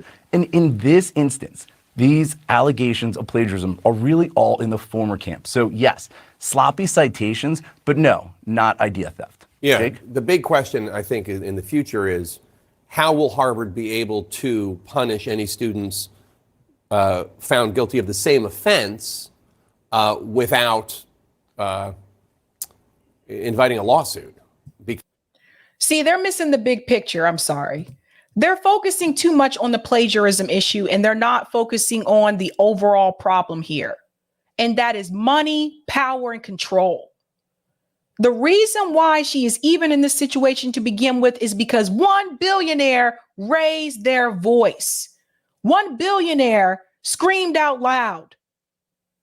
The gentleman on the right, he says, well, conservatives went after her. Okay, and so what? Conservatives and liberals, Democrats and Republicans, they're both corporate. It doesn't really matter if the people who went after her were on the right, the left, in the middle, in between. The people who have the money are the ones who called the damn shots in the first place. Now, you mean to tell me this woman wrote this letter? She wrote this paper back in the 90s, and all these years, this was never discovered before. But look how quickly they were able to find it when she refused to resign. Just like that. All of a sudden, oh, look, we found plagiarism. Very quickly. Very quickly.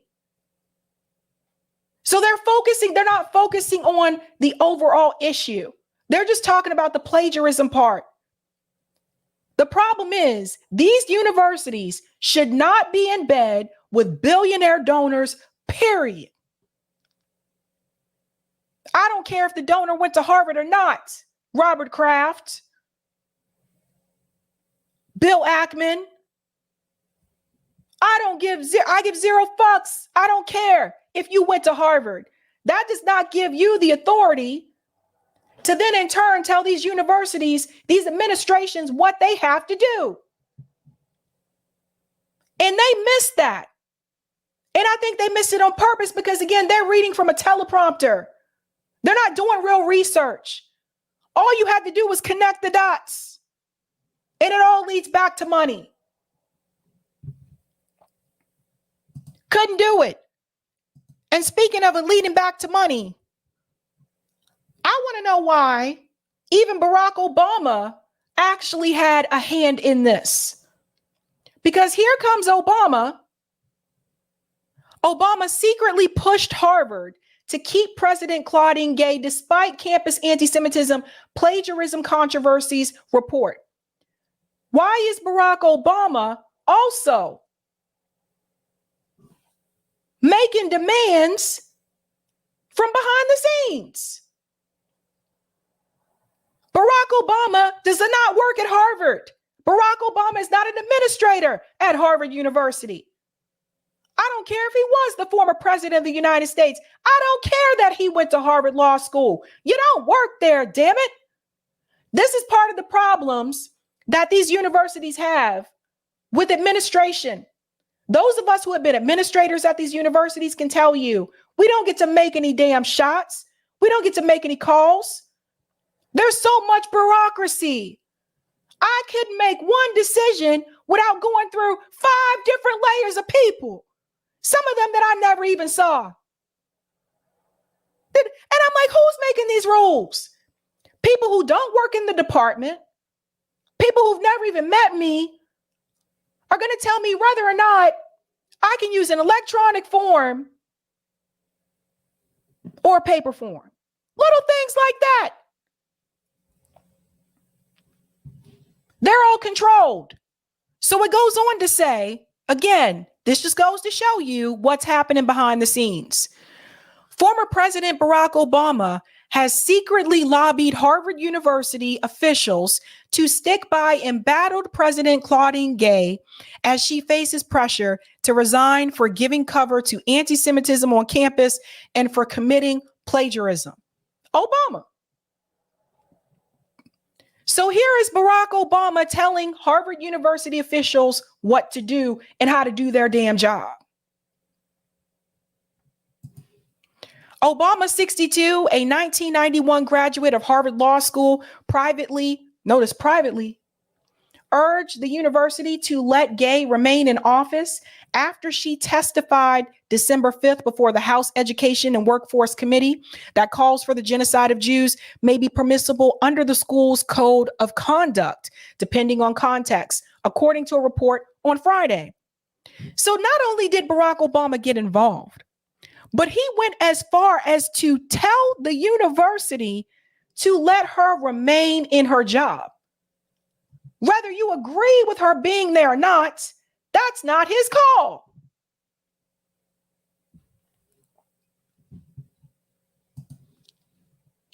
It sounded like people were being asked to close ranks to keep the broader administration stable, including its composition, a source told Jewish Insider of the former president's clandestine effort. Let's go on here. A spokeswoman, I skipped one. The report did not say whether that effort had continued after Gay's scholarship was called into question following her testimony for dozens of instances of alleged plagiarism. A spokeswoman for Obama did not immediately respond to a request for comment.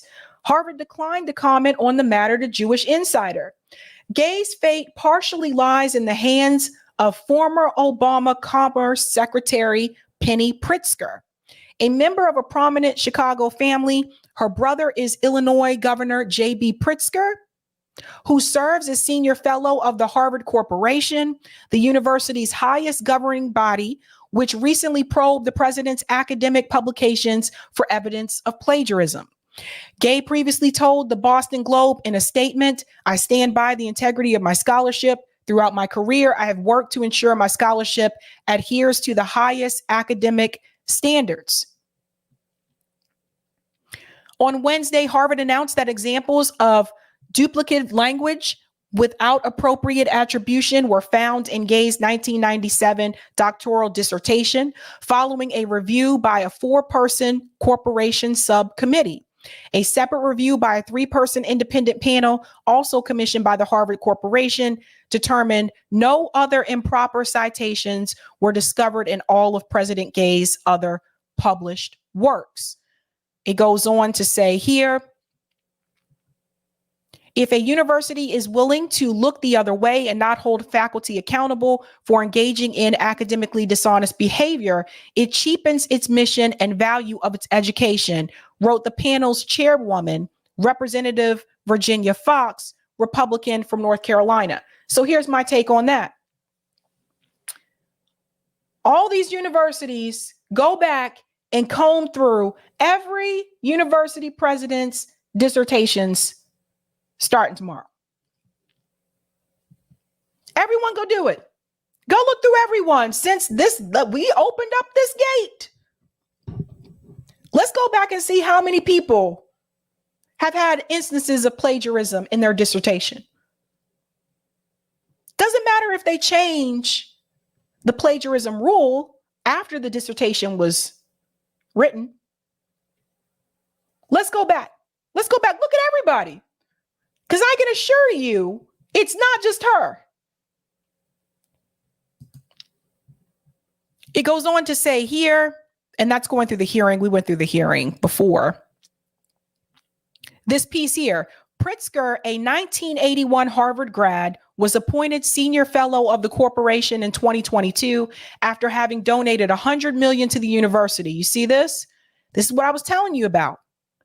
And she helmed the search committee that appointed Gay as the school's new president last year. So all you have to do, ladies and gentlemen, is donate $100 million to the university, and you'll get one of these senior fellow positions. Again, donor money influencing decision-making at these universities. When announcing the pick in December 2022, she praised Gay as a remarkable leader who is profoundly devoted to sustaining and enhancing Harvard's academic excellence. And I want to go on to this piece here. I just want to make sure I don't forget this part right here. Billionaire hedge fund manager Ken Griffin told the New York Times that Pritzker, who is Jewish, had privately agreed that Harvard's response to Hamas' October 7th terror attack had been tepid and a statement needed to be released in solidarity with Israel. And again, she donated $100 million. Meanwhile, loyal supporters of the school have paused hundreds of millions of dollars in donations over Gay's decisions to stand by student groups that blame the Jewish state for the Hamas atrocities. But again, this all goes back to money. Obama, Bill Ackman, Robert Kraft. And these universities, it was a mistake. And I've worked at these schools. It was a mistake for Harvard, MIT, Boston University, UPenn. It was a mistake for these schools to depend on donor money. Because these administrators are not making the decisions. The decisions are coming from above them, the deans. And then the dean's decisions are actually being made by the president of the university. But the president of the university is just a puppet that's being controlled by the donor class.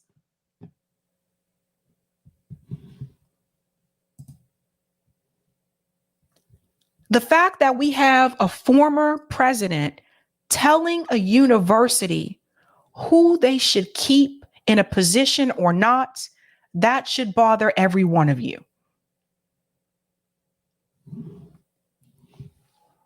Let's go to some of the comments here. Thank you for the super chat, B. Sabby promised us a jazzy Xmas outfit and she served. Yes. Merry Christmas and thanks for your work. Thank you, B. The Oracle says the plagiarism issue should have been discovered during her screening as a candidate for the post. You would have thought, you would have thought. Neil says Norm Finkelstein can't even get tenure at a junior college thanks to Zionists like Dershowitz. That's right. LPA, yes, ask Alan Dershowitz what happened to this Zionist when he was accused of plagiarism. Not a damn thing. JB says this is a very good argument for public funding of colleges and universities. That's right. That's right. David, can't raise the money and control issue at the root of all of this. Otherwise, they would be implicated as well. Thank you for the super chat, Colin. Biden plagiarized speeches back in the 80s and people found out immediately. Why are they now finding out that Gay plagiarized after 2 decades? Bingo. Shout out to the Grassy Knoll for the super sticker. Thank you. And thank you for the super chat, Willis Addison. Traveled from DC, Tallahassee for Christmas family.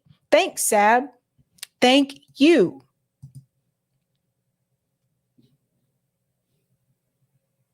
Thank you so much, K Mead, for the tip on Rockfin. Thank you. Thank you so much. Let's go ahead and smash that like button, guys. Thank you so much. And we're going to go on to this story here about the IDF soldier. So get this, folks. So you know that George Santos was removed from Congress. We talked about that. Well, obviously, with George Santos gone, that means that his seat is vacant and George needs a replacement. Guess who they're trying to replace George with? A former IDF soldier who has dual citizenship. I kid you not. They're trying to replace one puppet with another puppet. Now, Nick, my comrade from RBN, had a lot to say about this. He calls it like it is, says the GOP candidate to replace George Santos is a former IDF soldier who is open about her number one priority being Israel. Let's get into this. I can't make this up, guys. The GOP candidate to replace George Santos in the special election is a dual Israeli citizen who's very open about the fact that their number one concern is to represent the interests of Israel. Meet Mazi Pilip, a former IDF soldier who is running in a New York election to represent a foreign state. Wait a second, isn't this the same thing that liberals complained that Russia was doing when they was interfering in our elections? And there's something else here too. You can probably tell by her picture, you're like, hey, she looks a little bit different. She's Ethiopian. What did Israel do to the Ethiopian Jews? We'll tell you that in a second. But she's advocating for the state of Israel instead of advocating for the Ethiopian women that were sterilized by the state of Israel.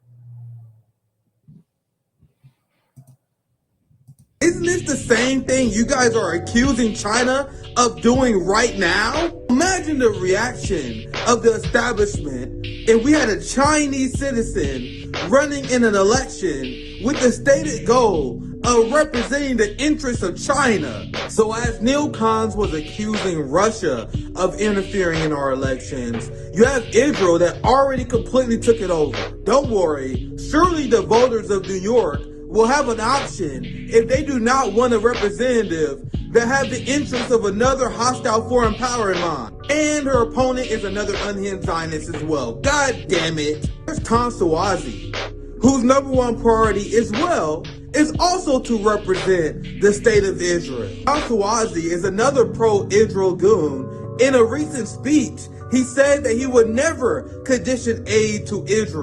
Yep. So let me get this straight. We have two candidates running in New York where the number one focus of the election has nothing to do with New York. Do people seriously not see the problem with this? Do people not seriously see the problem with it? Shouldn't your number one priority be the United States?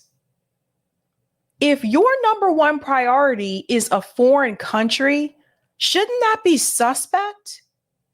And I've said it before and I'll say it again. I'm not too cool and too keen with people who got dual citizenship being a part of Congress. Let's just keep it real. Because at the end of the day, if things pop off between the United States and the country that you have dual citizenship with, how do I know that you are going to be loyal to the U.S. instead of your other country? That's why I never agreed with that. What do you mean? What are you talking about? Yes, I'm American. I am Senator Salvati, but I have dual citizenship in another country. The fuck? It doesn't make any sense. That's just like if I had citizenship in Germany and I was in Congress and something happened, something popped off between the US and Germany, How do you guys know that I'm going to be loyal to you? How do you not know I'm not going to be loyal to Germany? They got health care. You don't know.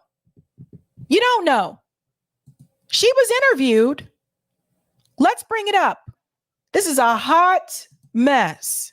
Former IDF soldier Mazi Phillip is the Republican nominee. She's running against former Democratic Congressman Tom Suozzi, who previously represented the district prior to Santos. Now, the race is expected to be competitive as President Biden won the district in 2020 by 8 percentage points. The special election is set to take place on February 13th.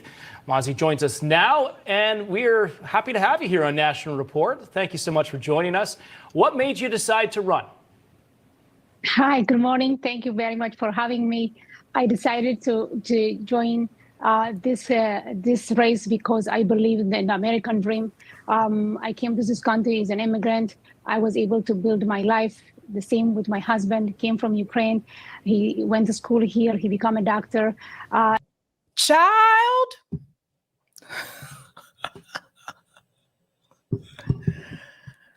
Husband from Ukraine.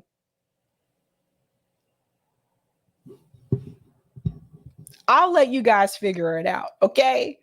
We have a war in Ukraine. We got a war in Israel. That's a beautiful country. I came in about 17 years ago. It's not the same country right now. There's a lot of extreme policies out there that President Biden, Tom Suozzi, and the squad keep pushing on American people. And that's a big concern I have. And Washington's not doing great. And Washington needs people like me to be the voice, the new voice, fresh voice, not a typical politician, a real person, a person that care about the future of my children, my grandchildren, and the only one who can deliver the truth and willing to fight. Just me, no Suozzi. Suozzi had the opportunity. He created the problem to start with. Now he want to go back to Congress to fix it. It doesn't make sense. And my district, the 3rd congressional district, not willing to send him. Yeah. The only option is just me. And I think maybe those voters are looking for truth and honesty, considering that their prior representative was expelled. And you guys think you're going to get truth and honesty from her? She was an IDF soldier. Isn't this a foreign policy interest for us to have someone who was a soldier of another country in Congress? Now let's pretend she was not an IDF soldier. Let's pretend she was a soldier in Iran, or she was a soldier in Iraq, or she was a soldier in Afghanistan, and she decided to run for Congress and she had dual citizenship. Do you think they would treat her this way if she came onto this talk show? Do you think they would be cheering her on? Do you think she would get the same type of applause? No, she would be called a foreign agent. But when the country's Israel, they're not a foreign agent. We're just supposed to trust and believe her. We need to start asking this question, and you ask this question of your representatives as well. You ask them, are you running for office for the United States to serve the United States people and your district, or are you running to serve Israel? Because if you are running to serve another country, you should not be in this race. From Congress for saying misleading statements, and I'm saying that lightly. Politico has taken a closer look at your voting history. Obviously, you got the GOP nomination, so we should point that out here. But they have apparently uncovered public records showing you have enrolled as a Democrat since 2012. As we know, you currently hold the office as a Republican, ran on the GOP ticket for the Nassau County legislature in 2021 and 2023. So you guys see this, right? You see this playbook, right? Mazi Phillip has been enrolled as a Democrat since 2012. So this is just an opportunity for Mazi Mozzie over here like, you know what? This could be an opportunity for me if I come out as like pro like Israel, plus I was an IDF soldier, and I'll just do it as a Republican since George Santos was a Republican, and it'll be easier for me to win that seat. But they trust her, right? Can you confirm that? And for folks who might be wondering, how did someone who voted for Democrat now get the GOP nomination? Do you see that as a positive? A very simple. First of all, it's never been a secret. Really, they're trying to make it a secret. Why? You think people are stupid? They are not going to know. I mean, the chairman of the Republican Party doesn't know that I'm registered as a Democrat. They knew about this. They didn't care. Okay, they wanted a real person, a person who willing to fight for the right things, and they chose me to run about 3 years ago. Yes, I was registered as a Democrat. I was a Democrat. Guess what? The Democratic Party left me and many others. The Republican Party is the one that shares my values. The Republican Party is all about protecting the resident, okay, from border. This woman is a fraud. Let me explain something here, right? So she's like, the Democratic Party left me and da-da-da, but she's still registered as a Democrat. You can change your registration like that. Like, that's one of the easier things to do. She's still registered as a Democrat. She's a plant.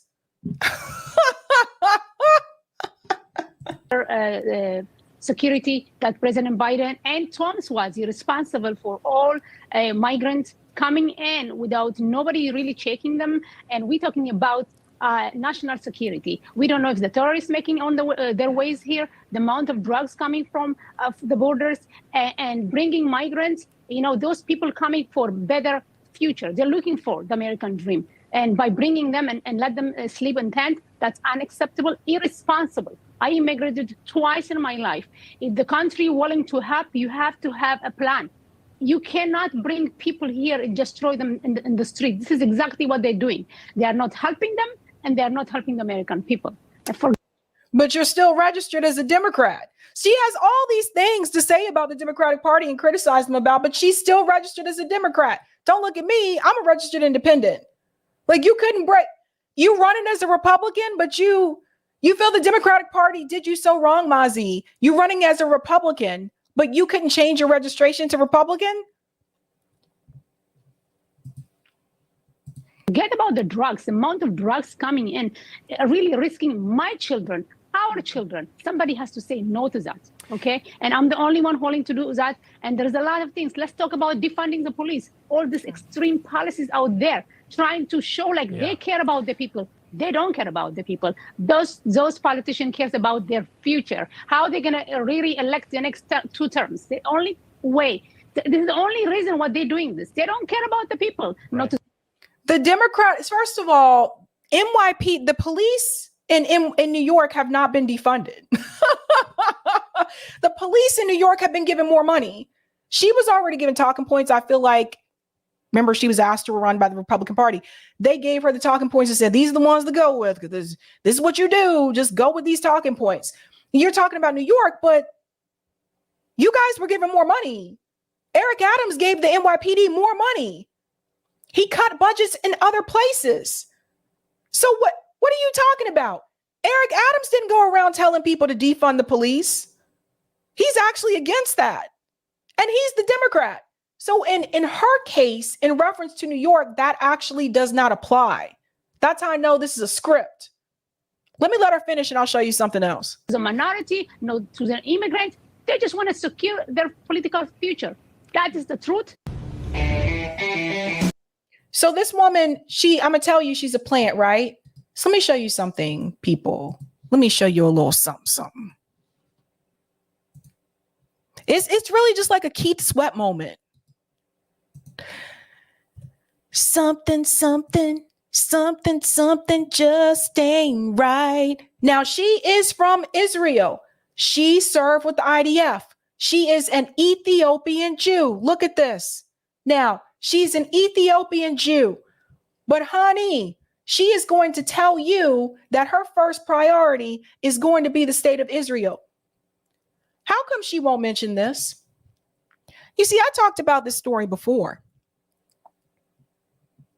Ethiopian women in Israel given contraceptive without consent. Israel's health ministry is investigating claims that the Ethiopian immigrants have unwittingly had Depo-Provera jabs for years.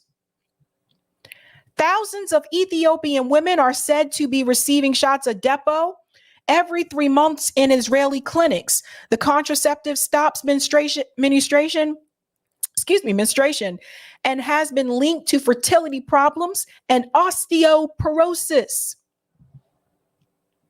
The phenomenon was uncovered when social workers noticed the birth rate among Ethiopian immigrants halving in a decade. An Israeli documentary investigating the scandal was aired in December and prompted a popular outcry. It revealed that women were started on a course of contraceptive while still in transit camps in Ethiopia, some without being told they were given birth control, and many had no ideas of the side effects. Long story short, this was the state of Israel trying to sterilize the Ethiopian women, who are Jewish, by the way.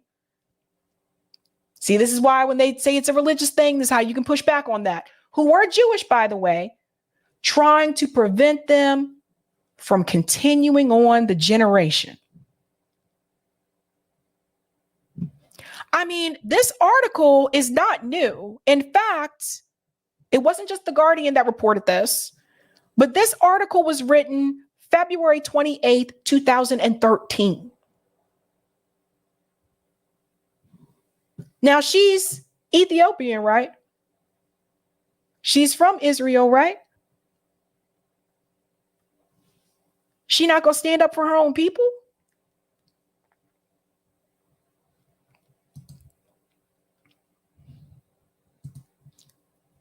She's a fraud. She's a fraud. All right, I'll get these questions here. And then, Eric, I know you want to come in and talk about the taxes. Thank you for the super chat, Sean. Merry Christmas, Sabby from Scotland. Merry Christmas. Thank you for the super chat, Radical Leftist. Hey, noticed RBN isn't using a graphic designer for video thumbnails anymore. I recommend using AI picture generators instead of the plain backgrounds. I don't do thumbnails on RBN, so I'm not sure. I do know that Erin, who's our graphic designer, I know she had to take some time off, just FYI. But I have not used AI picture generators, but thanks for the tip. Thank you for the super chat, GDNPB. So you can plagiarize and lie and still be president of the country, but not a president of Harvard. Seems a bit backwards. Yes, it does. All right, Eric, you want to go ahead and come in? Eric has something. We got something to talk about in reference to taxes. All right. First, happy holidays to everyone. The other day, you had a video on the woman talking about Social Security.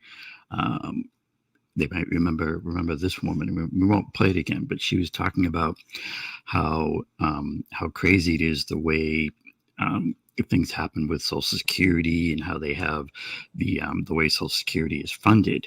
It's this. I would play it again, Eric, because not everybody may have seen that since it was an end scene. Yeah. Let's hit it. Wrong screen. 12% of the money that is earned goes into Social Security. So in recent years, we have been putting in about $2.4 trillion worth of money into the Social Security Trust. Now, the U.S. government pays out about $1.4 trillion in benefits from Social Security. So there is typically a surplus. Now, when I digged a little deeper, there has always been a surplus in Social Security. There's always been extra money after we all pay in at the end of the year or whatever, or throughout the year. Now, Congress decided to borrow money from Social Security to the tune of over $2 trillion. They borrowed the money from Social Security. Now, a lot of people are like, oh, that's good. They borrowed the money because they borrowed the money and they also have to pay interest from borrowing the money. So it'd be about $150 million worth of interest. from the money that Congress borrowed from the Social Security. Here is why I'm losing my mind. How is Congress going to pay back the $2 trillion that they took from Social Security? Because Congress, y'all see where I'm going with this? Congress, the money that Congress has is our tax dollars from our property taxes, our income taxes, sale taxes, all that shit. So basically, Congress is going to take the tax-paying money of the American people to pay back the money they borrowed from the American people and then charge the American people the interest to pay with the money they borrowed.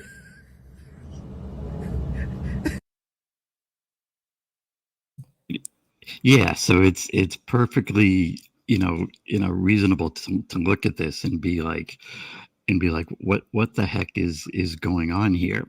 And so what it made me think of is that I've been meaning for some time to write up, to post a page about this whole concept of tax dollars. And it's not to say that like she's wrong to feel this way and to say, this doesn't make any sense.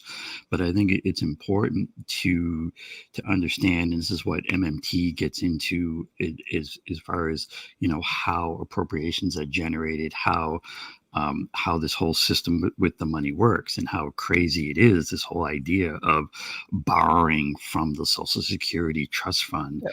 and then paying it back in interest and all this stuff. So what I wrote up here and posted to my old Eric T. Red site is why, click into it, here we go, why you should avoid using the phrase taxpayer dollars. And so I got three big reasons for that. I'm just talking about that phrase itself, right? The first thing is it's simply incorrect as far as like talking about, things being paid for by my taxpayer dollars or your taxpayer dollars. At the federal government, when you're talking about Congress, the money is simply created. They do literally have a money tree where they can just do appropriations and the money is created. It used to be printed. It's generated in computers now at the Fed, and it's created as needed. The taxes part of it is you do need to cycle the money back in. And when your taxes are paid and they go into the federal government, those collected tax dollars are literally just deleted from the system. And it's not, it isn't carried, it isn't like the money goes from one thing to another. It is literally separate. The second big point, it obscures the real purpose of taxes. And the real purpose of taxes are you do have to cycle those dollars back out of the system. If you didn't do that, then you would get inflation. You would get a runaway inflation. You can't just print money and not have it go back in. But when you talk about it, this taxpayer dollars concept, it gets into thinking that those dollars are paying for the programs. And when you have that kind of thinking, then rich people, the people who have a lot of money, and even when you get into the billionaires, it gets into this thinking that, well, they're paying for things, right? How are we going to pay for things if we don't have billionaires paying for things? And our thinking should be the opposite. This money, it needs to be cycled back in. And the fact that the rich and the billionaires have all this money means that they should be paying more taxes because they got the money. And yep. It's about wealth inequality and the whole bit. And then the third one is this whole taxpayer dollars part of it leads to the scarcity and deficit mentality. And so they always love to use, the federal debt as the big scaremonger thing. You know what I'm saying? The federal debt is not the frightening specter it is made out to be. It is simply an accounting total. It's really all it is, right? You have this much in appropriations, you have this much in taxes coming in. Now, in a general way, you need to, think about the balance and how those things come in. But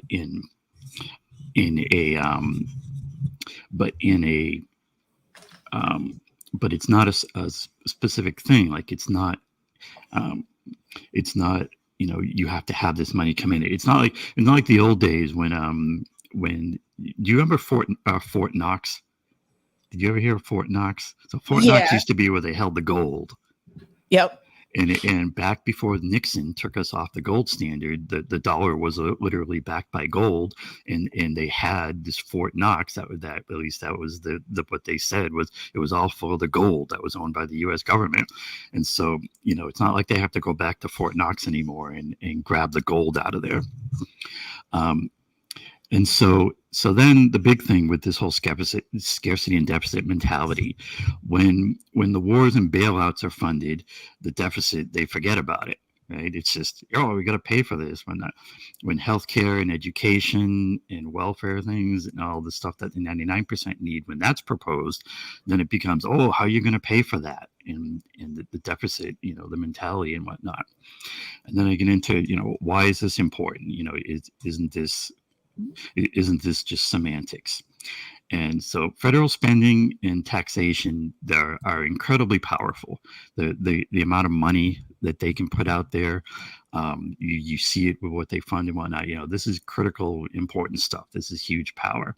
And so understanding how that operates and who's benefiting from it is critical if we're all going to have nice things, right? If we're going to do good, positive things. And right now what we have is a system where Wall Street, the bankers and the billionaires, they understand how it works.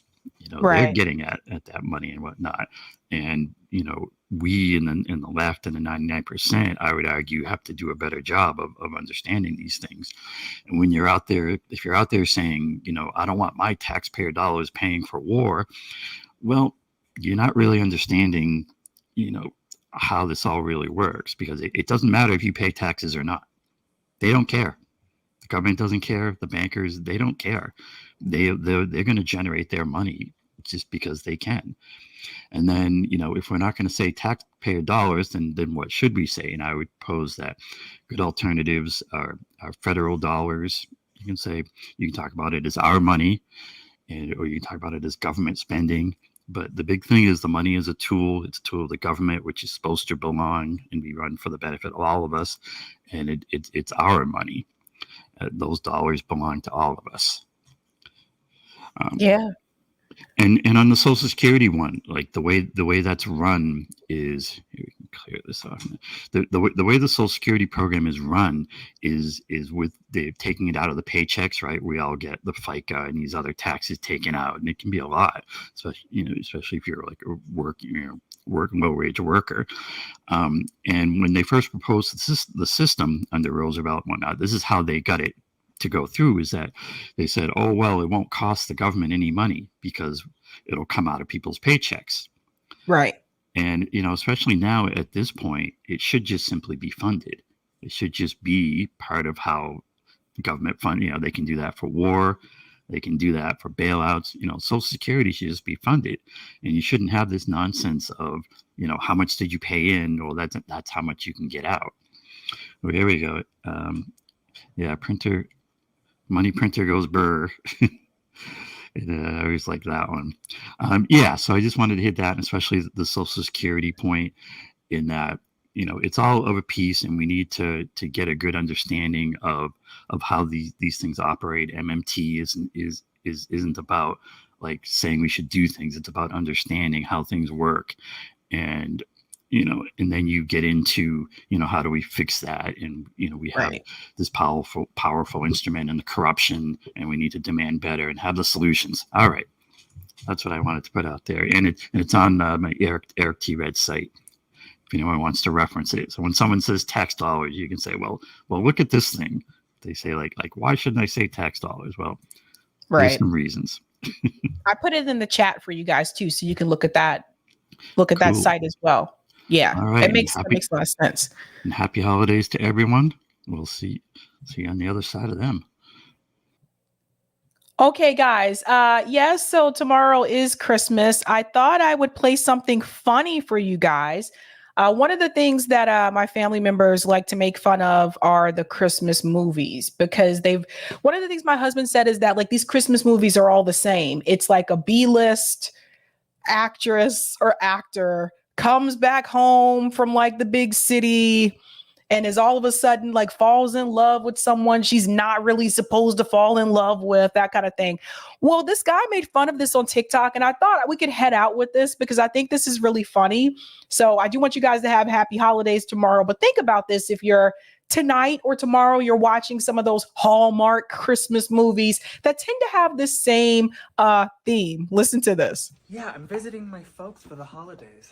This place never changes. Wish me luck, I still have that report due. Oh, hey, sweetness, how are you? You glad? Oh, can we do the volume booster on here? Because I think, let me see. Yeah, I'm visiting my folks for the holidays. This place never changes. Wish me luck, I still have that report due. Oh, I don't know how it does for TikTok. Anyway, it says the hardworking girl in every holiday movie.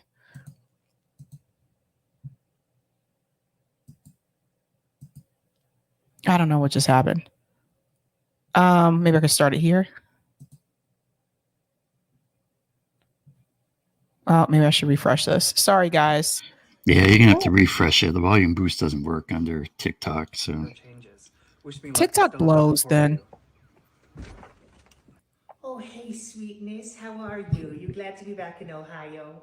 Yeah, Mom. Did you get the Wi-Fi I told you to install? I need to check my emails.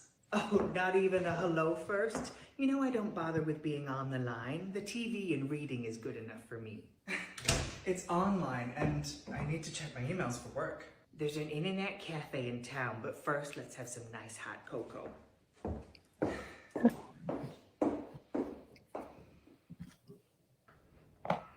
Oh, excuse me, sir. Do you know where the internet cafe is? Sure, it's, Lucy? Gus? What are you doing back in Mapleville? I thought you had a big job in the city. Well, I'm visiting my family for the holidays. I guess you're still here? Yeah, I never left. My dad got sick, so I had to take over the Christmas tree company. It's literally the same story in multiple movies. Girl comes back home to Midwestern or New England town for the holidays to visit family. She's working in the big city.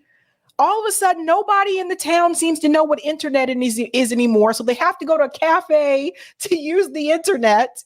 And then she runs into dude that she hasn't seen in a long time. And he's like, yeah, after my mom or dad died, I had to take over the Christmas tree farm. It's the same story. That's nice. I guess you're married with kids by now. You always gave me that kind of vibe. I was married. She died. Oh, I'm so sorry. Do you know where the internet cafe is? Sure, it's just over there in Clark. Thank you. But they're closed today. What? Yeah, they're closed for the Mapleville Town Square Christmas Festival of Lights Christmas Tree Decorating Contest Finalist Extravaganza Gala. Jeez, I didn't even know there was a Mapleville Town Square Christmas Festival of Lights Christmas Tree Decorating Contest Finalist Extravaganza Gala. Say, do you want to go with me? I have a stall there. Thank you, but my mom will probably want to hang with me. I'd be surprised if your mom wasn't there. She organized the whole thing. Oh, well, I guess I'll see you later then. All right. Bye. See ya. Same story, multiple Hallmark movies, you guys. Same one. Thank you so much for the super chat, Swampo. You should have a guest to talk about the strength of Christian Zionism. My boss believes the Bible prophesizes Jewish return to Israel and the genocide of Palestinians is biblically mandated. Yikes. Yeah, yikes indeed. Oh my God. Religion.